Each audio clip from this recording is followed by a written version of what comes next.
I love intrinsic versus extrinsic motivation. Perhaps first question is, perhaps you could explain what those things are for people listening who may not be familiar with those terms. But the second question is, in this era of social media, where everything we do is documented on social media, and for many people, if it's not documented on social media, it almost doesn't exist.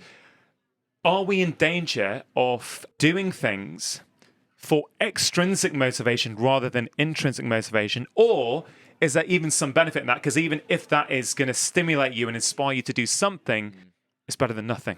Yeah, I think you're absolutely right. So in terms of intrinsic motivation is when you are motivated for internal reasons. So the process is its own reward. When people say, why are you, it could be anything. Why are you knitting? Why do you like going walking in like the countryside? You go, because it just feels nice. That is intrinsic. Extrinsic motivation is, why do you want to go and do that triathlon? And they say, because there's prize money. Why do you want to go and run up that mountain? Oh, because I want to take a selfie at the top. I want it for my Instagram profile. Nothing wrong with that, but these are extrinsic motivating factors. And I think consciously understanding which one motivates you is often the first key. I think, subconsciously, people aren't actually, they're not aware of it. So they're just training, they're plowing on. It's just like, well, hang on, like, what's the motivating factor here? Reason being, and there was again a study done with the US military, and they found that it was a huge study, and they found that those who were intrinsically motivated, there was a direct correlation between that and them higher achieving within the ranks of the US military compared to those for external reasons who were maybe saying, oh, it's good money, or I look good in a uniform. There was those people who intrinsically motivated were saying, because I just want to do so, I want to serve my country. I want to, my great granddad was in the military. It was those sorts of reasons. Do we know if there's a genetic predisposition to that, or is it something we can train? Like, are some of us more driven by that intrinsic motivation, some external? And if we are more external, do you know? I don't know if you know the science on this. Can we train ourselves to be intrinsically motivated? Do you know what? That is a brilliant question. Just because they say training is the realization of one's genetic potential. And so you can see right now, lining up on the start line, okay, he is genetically predisposed to strength training. He's good at endurance. Yes, we know that. But what we're talking about now is so many intangibles. It's like, does he have a genetic predisposition to be good at resilience? Does he have a genetic predisposition to be intrinsically motivated? It's like, we don't know. But this huge grey area is where there is like complete untapped resource. And I think the only thing is if you start looking, I'm a huge fan of Ralph Waldo Emerson, who preached this idea of self-empowerment and really like that you are your own best expert. I hope someone listens to this and goes, let me just examine the things that I do in my life. How many of them would I be happy doing if I didn't post about them on social media? Would I still do it? You're right, and no one else can answer that. There's not an expert that can tell you the answer to that other than yourself. So you're absolutely right. That I think all we can do is equip people with, the definitions of extrinsic, intrinsic motivation, so they can actually understand. But you're right, and I think all of these intangibles, you don't know. You can only empower people. But I would love it if in a month's time, people take to social media and say to us, I found my okigaki. I'm doing this for intrinsic reasons.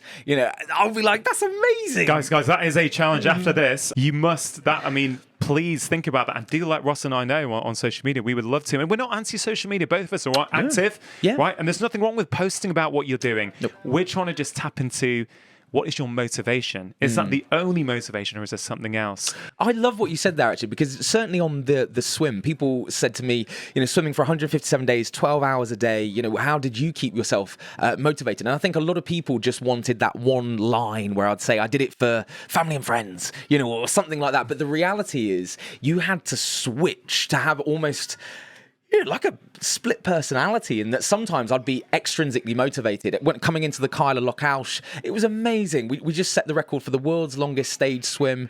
The media were there. They said some very nice things about me. I would be lying to you right now if I didn't say that didn't motivate me extrinsically. Of course it did. There was also, coming in at the end of the swim, knowing, being told that I had a trident created for me. I was like, well, that's pretty cool. Was that the trident I saw before? It was. I've seen the trident. So there was these reasons that I was like, yeah, absolutely. However, In those moments across the Moray Firth where you are 60 miles from land, you cannot see the hand in front of your face. It's that dark. You're getting like just hit in the face by jellyfish.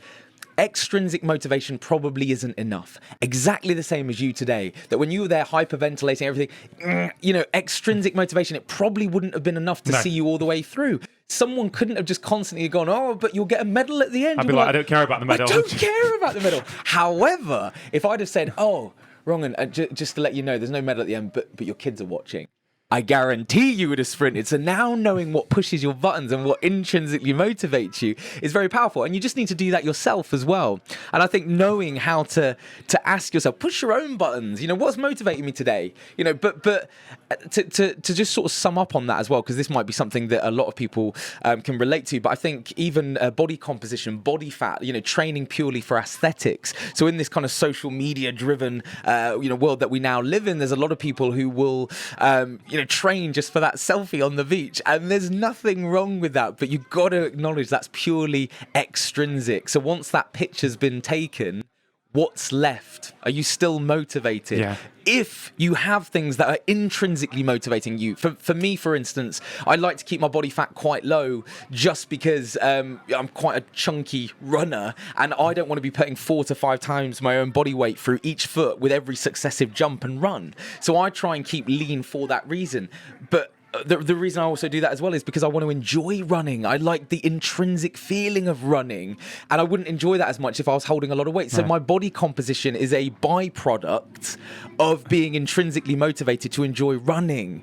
But also I won't lie, it was quite nice, again, to be so honest and open, to be asked to do the cover of Men's Health. That was extrinsic, but I had both. Yeah, you had both. And again, I love the way you put that, Ross. It's not about saying, we're all saints and we don't like putting up a good shot on Instagram, right? We're not. We're humans. We've all got an ego to some degree, Absolutely. Right? Unless you're a Buddhist monk, in which you might have just about sorted out your ego. But do you know what I mean? It's not.